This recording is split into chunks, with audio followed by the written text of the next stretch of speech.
चलो, तो फ्रिक्शन के लिए हम लोग बात करते हैं नेचर ऑफ फ्रिक्शन। सबसे पहले फ्रिक्शन होता क्या है। सपोज आप किसी ब्लॉक को बेटा हिट कर रहे हो या पुश कर रहे हो, मान लो ये ब्लॉक यहाँ पे रखा हुआ है और यहाँ पे हम लोग धक्का लगा रहे, तो ये ब्लॉक किसी ग्राउंड पे रखा है, ग्राउंड पे आप फोर्स लगा रहे, तो क्या होता है, पहले ये ब्लॉक मूव नहीं करता है, मूव नहीं करता, उसके बाद सडनली ये ब्लॉक मूव करना स्टार्ट होता है। आपको क्या फील होता है, आप जब फोर्स लगा रहे तो अपोजिशन या पीछे से कोई एक फोर्स लग रहा है जो आपके मोशन को अपोज कर रहा। तो फ्रिक्शन कहाँ लगेगा, कहाँ लगेगा, फ्रिक्शन हमेशा कॉन्टैक्ट सरफेस में लगेगा। ठीक है, तो फ्रिक्शन हमेशा कॉन्टैक्ट सरफेस पे लगेगा, फ्रिक्शन हमेशा कॉन्टैक्ट सरफेस पे लगेगा। और किधर लगेगा, opposite to tendency of motion, opposite to tendency of motion, of motion मतलब रिलेटिव मोशन को ये रोकना चाहेगा। ठीक है, अच्छा, तो हम लोग फ्रिक्शन के बारे में एक बात तो अभी समझे कि हम लोग अगर किसी ऑब्जेक्ट को धक्का देते हैं तो क्या होता है, क्या होता है, हम लोग देखते हैं कि थोड़ी देर तक वो मूव नहीं कर रहा, फिर अचानक मूव करना स्टार्ट होता है। ठीक है, और ये जो मटेरियल का प्रॉपर्टी या फिर ये जो कांटेक्ट सरफेस का प्रॉपर्टी है कि वो रिलेटिव मोशन को अपोज करे, इसी को हम लोग फ्रिक्शन बोलते हैं। तो फ्रिक्शन क्या होता है, फ्रिक्शन क्या होता है, ये तो हम लोग समझे कि अभी फ्रिक्शन होता क्या है, इस पे और धीरे धीरे आएंगे। अब ये किस पे डिपेंड करता है, तो ये सरफेस पे मान लो अगर आपको मैं बोल दूं कि कुछ नीचे सैंड वगैरह है, उसमें आप किसी ब्लॉक को मूव कर रहे हैं और दूसरा टाइल्स पे मूव कर रहे हैं, तो अपन जानेंगे कि टाइल्स में आसानी से आप मूव कर सकते हैं बट सैंड में थोड़ा डिफिकल्ट होता है अपने को। इसका मतलब क्या है कि जो फ्रिक्शन है वो हमेशा किस पे डिपेंड करता है, टाइप ऑफ सरफेस पे भी डिपेंड करता है। जैसे अगर रफ सरफेस में किसी ऑब्जेक्ट को आप छोड़ दे तो वो थोड़ी दूर आकर रुक जाता है, बट अगर स्मूथ रहे तो सरफेस कुछ ज्यादा दूर तक जाता है। क्या यहां तक समझ में आया। आ जाओ, अभी अभी हम लोगों ने पढ़ा क्या कि यहां पर कोई ऑब्जेक्ट है अगर, है ना, तो आप इधर फोर्स लगाते हैं तो एक फ्रिक्शन आएगा क्योंकि टेंडेंसी ऑफ मोशन हो रहा। तो अगर इस सरफेस को देखें हम लोग, इस सरफेस को देखें हम लोग, तो यहाँ पे दो मैटिंग सरफेस है, इन दोनों को अगर हम लोग जूम कर दें, इन दोनों को हम लोग अगर जूम कर दें तो अपने को दिखेगा बॉटम सरफेस कुछ ऐसा है जिसमें बहुत सारी इरेगुलरिटीज है। टॉप सरफेस, टॉप सरफेस ऐसा है तो बॉटम सरफेस कुछ ऐसा है।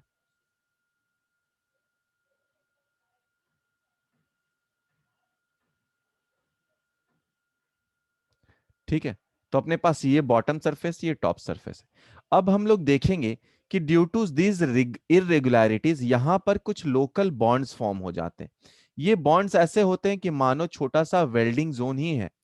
तो अब अगर ऐसा होगा तो क्या होगा, देखो बेटा समझो चीजों को कि ये वेल्डिंग जोन है, दोनों एक दूसरे को चपक गए, हर पॉइंट दूसरे पॉइंट के साथ कांटेक्ट में है। जितना ज्यादा रफ सरफेस है उतने ज्यादा number off peak and valley है, पीक एंड वैली है, तो उतने ज्यादा पॉइंट्स, नंबर ऑफ पॉइंट्स ज्यादा कांटेक्ट में। तो जितना ज्यादा सरफेस रफ उतना ज्यादा क्या, पीक एंड वैली, उतना ज्यादा सरफेस को मूव करना डिफिकल्ट। इसीलिए मैंने अभी थोड़ी देर पहले आपको जब बताया था कि जो सैंड वाला जगह है वहां पर जब आप ऑब्जेक्ट को धक्का देते हैं या जमीन पे देते हैं तो आपको ज्यादा फोर्स लगाना पड़ता है क्योंकि सरफेस रफ है। बट यही टाइल्स वाला घर हो तो वहां पे आप धक्का देते हैं तो क्या होता है, सरफेस क्योंकि स्मूथ है तो आपको कम ताकत लगाना पड़ता है। ये बातें सबको समझ में आ गई क्या बेटा, यहां तक समझ में आया क्या, यस सर। है ना। इरेगुलरिटीज ऑफ सरफेस, हेडिंग लिखिए और इसे डायग्राम को ड्रॉ कर लीजिए। यहां पर ये पॉइंट भी लिखिएगा कि surface is rough if, surface is rough, surface is rough, more irregularities,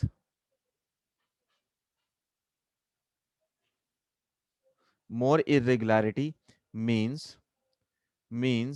more number of bond, more number of bond, तो more force required to break the bond या more friction force, more friction force। ठीक है, जितना ज्यादा irregularities होगा उतना ज्यादा bond formation होगा, उतना ज्यादा फ्रिक्शन भी होगा। समझ में आया है ना? अगला लिखते हैं डिपेंडेंसी ऑफ फ्रिक्शन। हम लोग लिख रहे हैं सबसे पहला क्या लिखे थे कि सरफेस कैसा है, स्मूथ या types of contact surface.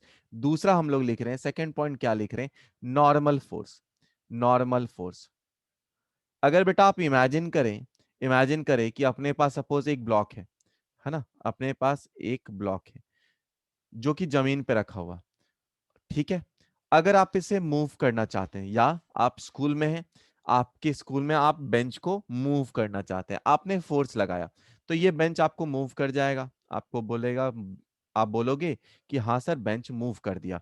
But इस बेंच पे अगर 10 15 या 5 बच्चे बैठे हो, इस बेंच पे 5 बच्चे बैठे हैं, तो अभी जो आपको फोर्स लगेगा F2, वो F2 की वैल्यू आप बोलोगे कि हमेशा F1 से तो ज्यादा है सर। ऐसा क्या हुआ है दोनों में चेंज? क्या सरफेस सेम था? हाँ सर सरफेस तो अभी भी सेम था, बट चेंज क्या हुआ है इन दोनों केस में कि नॉर्मल फोर्स चेंज हो गया। इन दोनों केस में नॉर्मल फोर्स चेंज हो गया। अगर नॉर्मल फोर्स चेंज हो गया तो फ्रिक्शनल फोर्स को आप क्या लिख सकते हैं, या फ्रिक्शनल फोर्स को आप क्या लिख सकते हैं, म्यू टाइम्स एन। यानी जो नॉर्मल फोर्स है वो हमेशा directly proportional to the friction force लगेगा।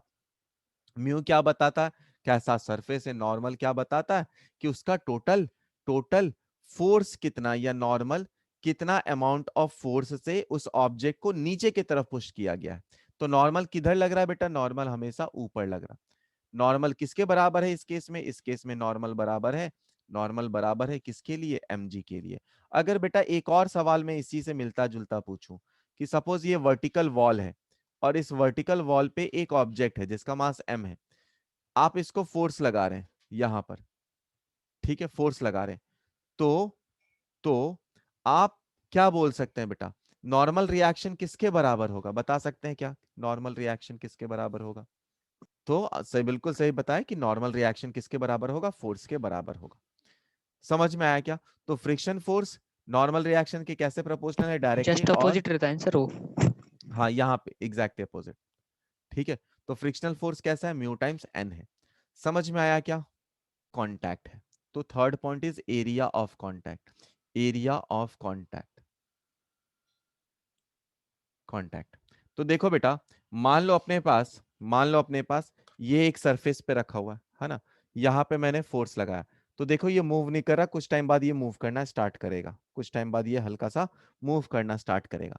तो अगर मैं यहाँ पे फोर्स लगा रहा हूँ, ऐसे फोर्स लगा रहा हूँ, तो फ्रिक्शन फोर्स कितना होगा? और अगर मैंने ऐसे फोर्स लगा दिया, ऑब्जेक्ट ऐसे है, अभी फ्रिक फोर्स लगाया, तो फ्रिक्शन फोर्स कितना होगा? तो आंसर इज कि दोनों कंडीशन में क्या सेम रह गया है, आप अगर चेक करोगे तो दोनों सरफेस सेम रहेगा सर। सरफेस सेम ही सरफेस रहेगी। सेम। ठीक है, समझ में आया? तो देखो बेटा, सरफेस एरिया जो हम लोग बात करेंगे, ये कौन सा सरफेस एरिया है, ये है मैक्रोस्कोपिक सरफेस एरिया। ये है मैक्रोस्कोपिक सरफेस एरिया। तो मैक्रोस्कोपिक सरफेस एरिया कैसा रहेगा, चाहे आप सरफेस को ऐसे रख दो, चाहे आप सरफेस को ऐसे रख दो, चाहे आप सरफेस को ऐसे रख दो, दोनों केस में दोनों केस में जो फ्रिक्शन लगेगा वो सेम ही लगेगा। तो एरिया ऑफ कांटेक्ट के कैसे है, friction force is independent of friction force is independent of macroscopic area.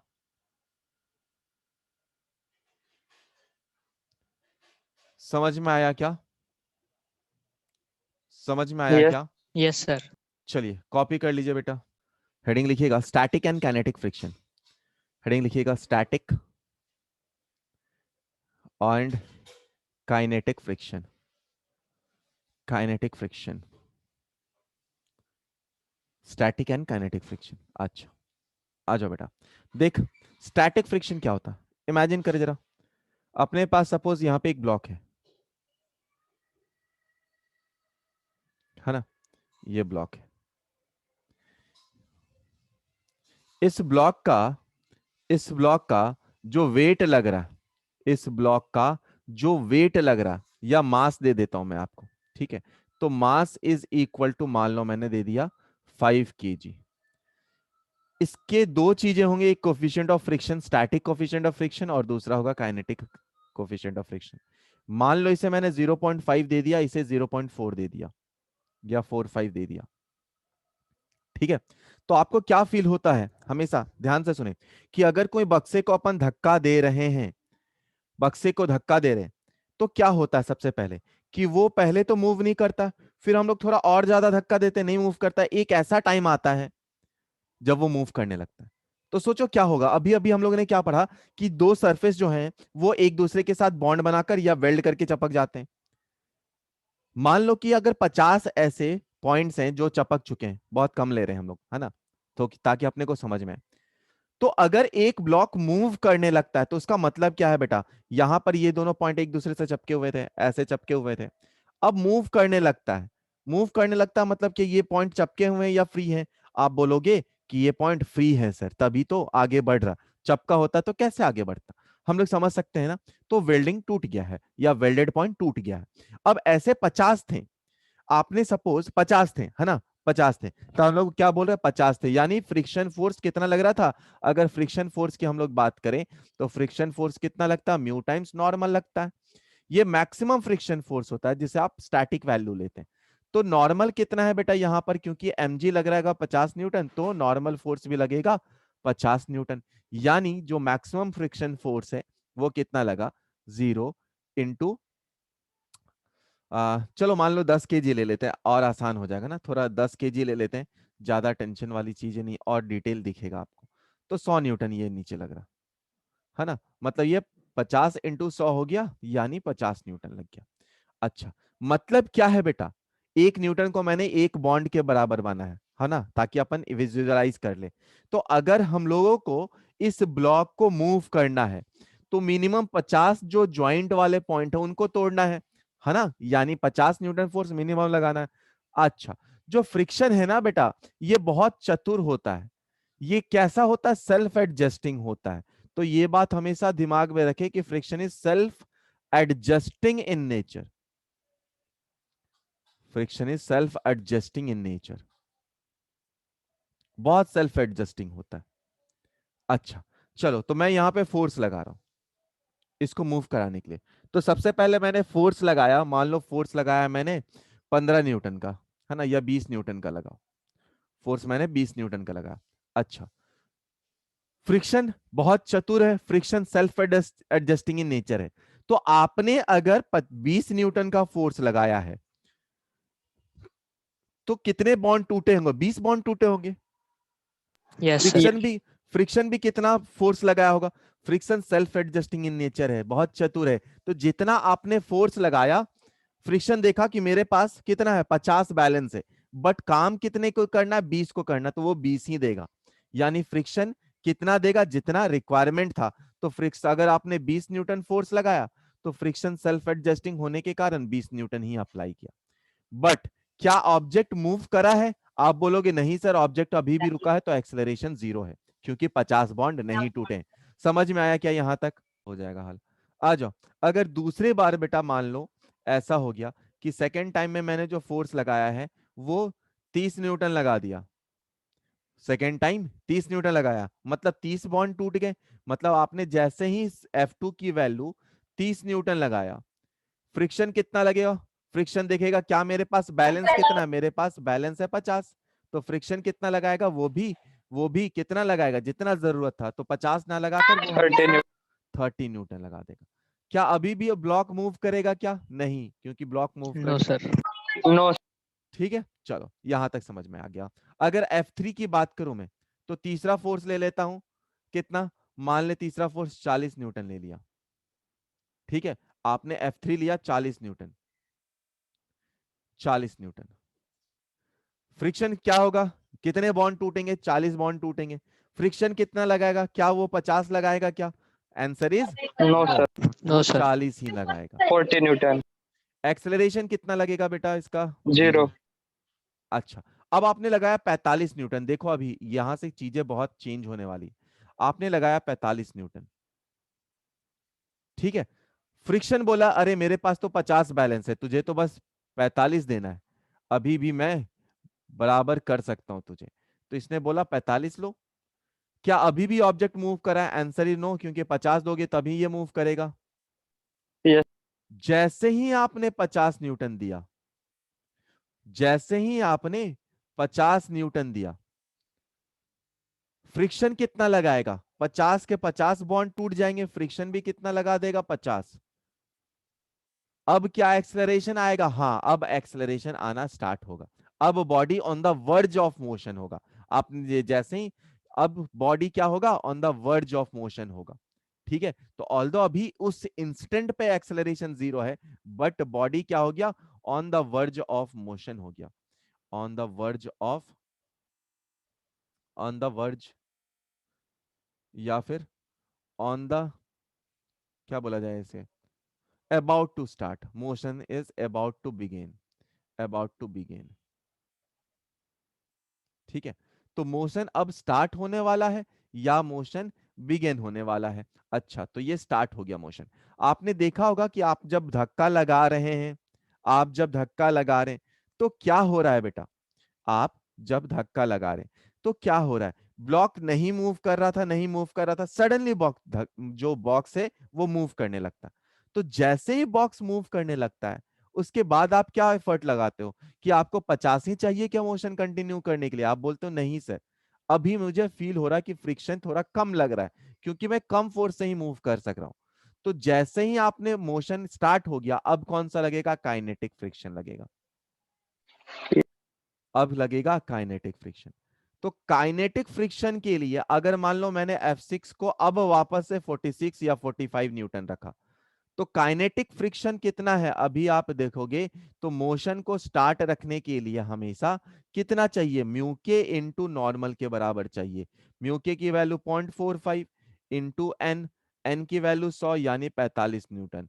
तो अगर अब आप 45 न्यूटन अप्लाई करते हैं तो ऑब्जेक्ट मोशन में ही रहेगा, लेकिन 45 न्यूटन से कम कर दिए तो ऑब्जेक्ट रुकने लगेगा। ये बात समझ में आया क्या सभी को? तो उसी चीज को लिखना चाहे तो लिख सकते हैं। स्टैटिक फ्रिक्शन कब बोलेंगे हम लोग? स्टैटिक फ्रिक्शन कब बोलेंगे? जब, जब one object move over another object, जब one object, one object move over another object, another, sir, वो तो काइनेटिक फ्रिक्शन रहेगा ना।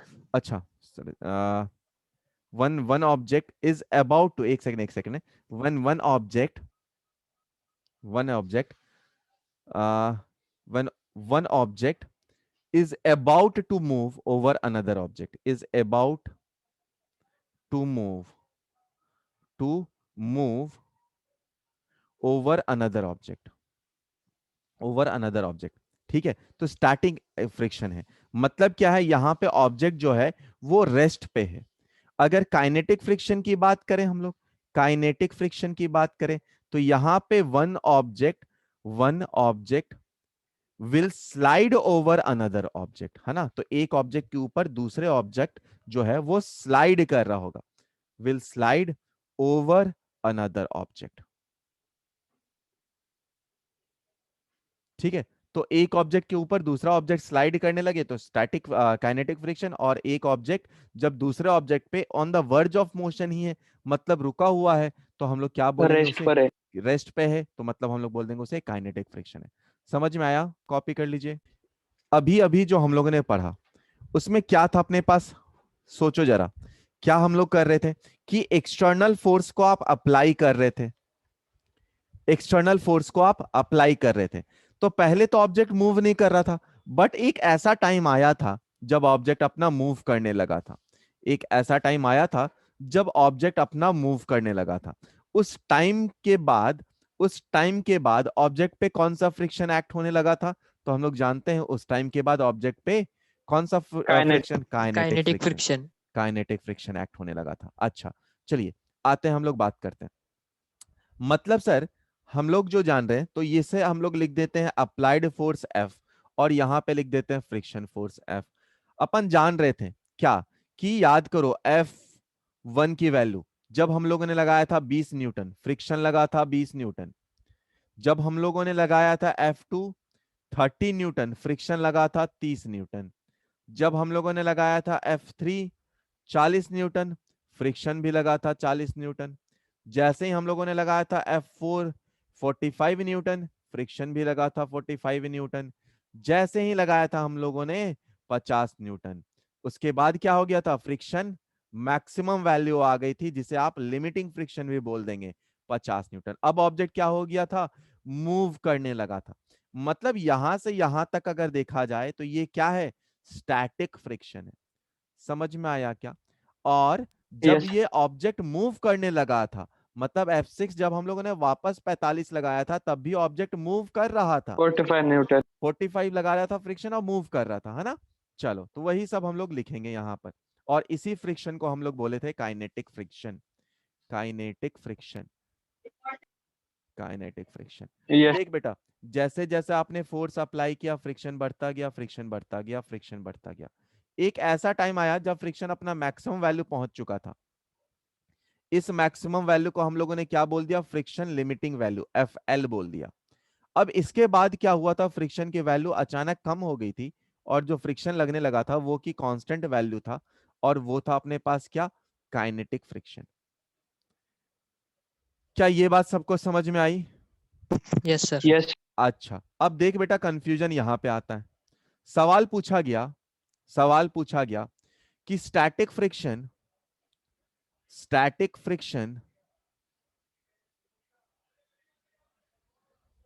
Is more than kinetic friction, true और फॉल्स? ट्रू है सर। पक्की बात क्या? हाँ yes sir. Sir. Kinetic friction कितना लग रहा था, 50 स्टैटिक न्यूटन। फ्रिक्शन 45। कितना लगा था? कुछ भी लग रहा है, 20 से 50 तक कुछ भी लग रहा है, कम भी लगा है, ज्यादा भी लगा है। तो ये बोलना कि स्टैटिक फ्रिक्शन कहां से कहां तक है बेटा, ये पूरा रेंज स्टैटिक फ्रिक्शन का ही है, ये पूरा रेंज स्टैटिक फ्रिक्शन का है। मतलब देखो ना, यहां के बाद काइनेटिक फ्रिक्शन, ये वैल्यूज जो है इसके लिए तो स्टैटिक फ्रिक्शन काइनेटिक फ्रिक्शन से लेस है ना। तो आंसर इज, यस सर। समझ में आया? अगर मैं बोलूं, अगर मैं बोलूं limiting friction is more than friction, फिर से बताओ ना सर, वो फॉल्स कैसे आया? देख बेटा, अगर फॉल्स है, देख, अगर स्टैटिक फ्रिक्शन देखो बेटा, तो O से लेकर A तक ये B है एंड ये C है, O से लेकर A तक पूरा का पूरा स्टैटिक फ्रिक्शन है। देखो, O से लेकर यहां यस से सर। लेकर यहां तक, तो इसमें कुछ यस सर। वैल्यूज तो ऐसे भी है ना जो काइनेटिक फ्रिक्शन से कम थे।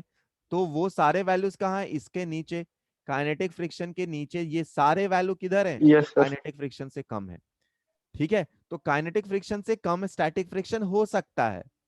स्टैटिक फ्रिक्शन के वैल्यू 0 से लेकर मैक्सिमम तक जाती है, but limiting yes sir. Friction क्या होगा, वो हमेशा more than kinetic. Limiting friction कौन सा है, मैक्सिमम वैल्यू, तो ये हमेशा मोर देन काइनेटिक फ्रिक्शन रहेगा। Yes sir. ठीक है, तो ये कैसा होगा, ये होगा ट्रू। समझ में आया ना? Yes sir. अब हम लोग बात करते हैं एंगल ऑफ फ्रिक्शंस की, एंगल ऑफ फ्रिक्शन की।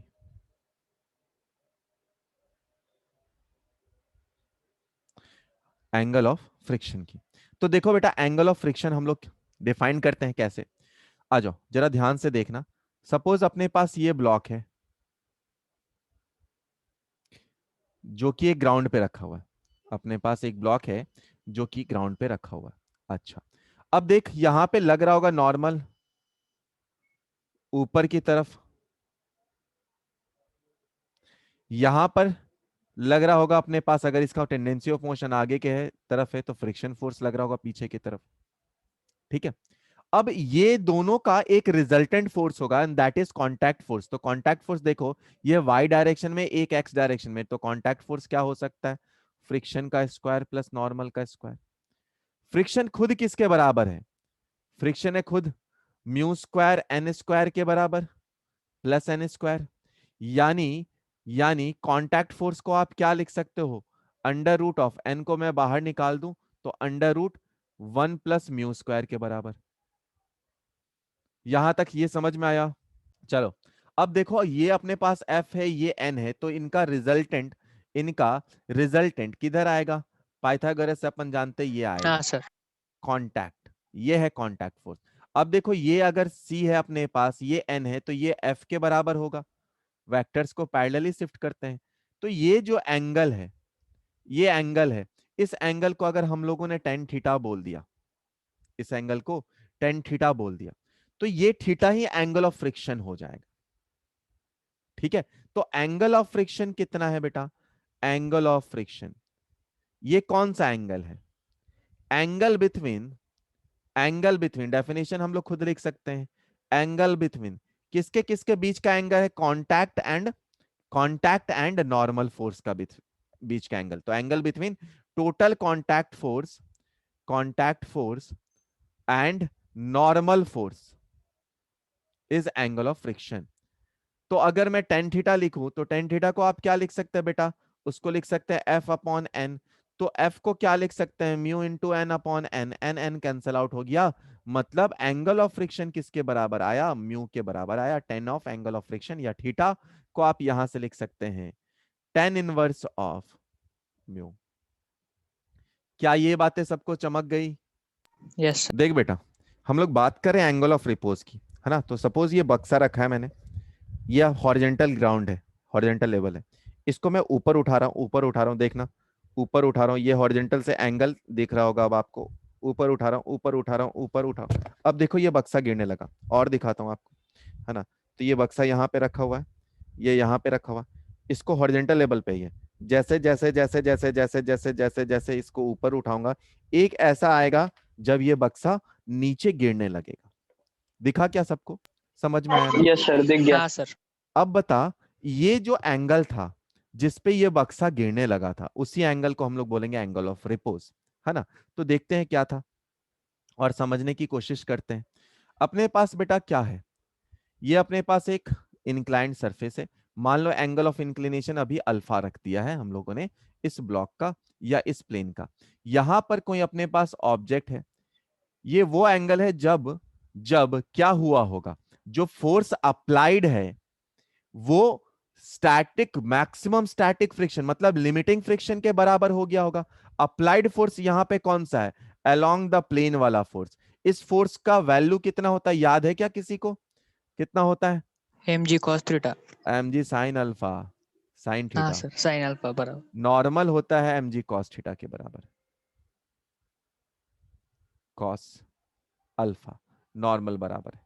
अब देख, अपने को पता है कि हर सरफेस पे तो सर फ्रिक्शन लग रहा होगा, मतलब यहां पर भी फ्रिक्शन लग रहा होगा, मतलब यहां पर जो लिमिटिंग फ्रिक्शन लग रहा होगा वो पीछे के तरफ होगा, यानी वो फ्रिक्शन लिख लिया मैंने। अब मैक्सिमम कब होगा? लिमिटिंग कंडीशन क्या है? जब ये फ्रिक्शन और ये फोर्स दोनों बराबर हो जाए। तो लिमिटिंग केस के लिए अगर हम लोग लिखें, लिमिटिंग केस के लिए लिखें, तो फ्रिक्शन की वैल्यू किसके बराबर हो जानी चाहिए? mg साइन थीटा के बराबर हो जानी चाहिए, है ना? तो फ्रिक्शन वैल्यू क्या है अपने पास? वो है mu times of normal which is equal to mg sine theta. यानी कि म्यू टाइम्स नॉर्मल की वैल्यू क्या है अपने पास? mg cos alpha is equal to ये साइन अल्फा हो जाए ना, सॉरी थीटा नहीं अल्फा है, अल्फा है, is equal to mg sine alpha. mg cut गया, म्यू की वैल्यू कितनी आ गई? tan अल्फा के बराबर। tan alpha. यानी एंगल ऑफ रिपोज किसके बराबर आया? फ्रिक्शन के बराबर आया, आया ना? tan alpha is equal to mu आया। अब म्यू किसके बराबर था? वो एंगल ऑफ फ्रिक्शन के बराबर था सर, मतलब एंगल ऑफ रिपोज कितने के बराबर आया? एंगल ऑफ फ्रिक्शन के बराबर आया। ठीक है, यानी एंगल ऑफ रिपोज का अगर आपको डेफिनेशन बोला जाए बेटा, एंगल ऑफ रिपोज का अगर डेफिनेशन बोला जाए तो ये आप क्या बोलोगे? ये वो एंगल है सर किसी भी इंक्लाइंड प्लेन का जिसपे अगर आप ऑब्जेक्ट को रखेंगे तो ये on the verge of motion होगा। समझ में आया क्या डेफिनेशन? ये वो एंगल है यस सर। किसी भी इंक्लाइंड प्लेन का यस। जिसपे आप अगर किसी ऑब्जेक्ट को रख दें तो ऑब्जेक्ट कैसा होगा? It is about to move होगा। समझ में आया क्या? Yes sir. सर वो समझ, आखिरी दो लाइन से ना वो एक्सप्लेन कर दीजिए, tan देख बेटा, alpha. tan alpha is equal to mu, यहां से आया, आया आया ना? हाँ सर। और म्यू क्या था, लास्ट स्लाइड याद करो, एंगल ऑफ फ्रिक्शन। तो म्यू इज इक्वल टू हम लोग लिखे थे टेन Yes. थीटा के बराबर, है ना। तो म्यू किसके बराबर है, टेन हाँ थीटा के भी बराबर है। यानी टेन अल्फा और टेन थीटा बराबर है, यानी कि आप लिख सकते हैं tan alpha is equal to tan theta. ठीक है, यानी alpha Yes, is sir. Equal to theta लिख सकते हैं। चलो, तो अगर हम लोग एंगल ऑफ रिपोज का डेफिनेशन लिखे बेटा, तो it is that angle, it is it is that maximum angle of any inclined plane,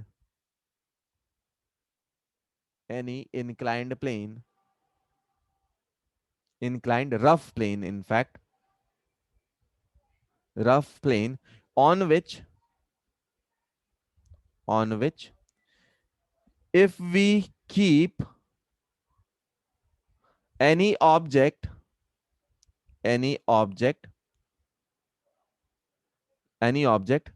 it will remain in rest, it will remain in rest, or or or it will about to move, about to move। क्या लिखा हूं मैं, about to move। ठीक है, चलो समझ में आया ना बेटा।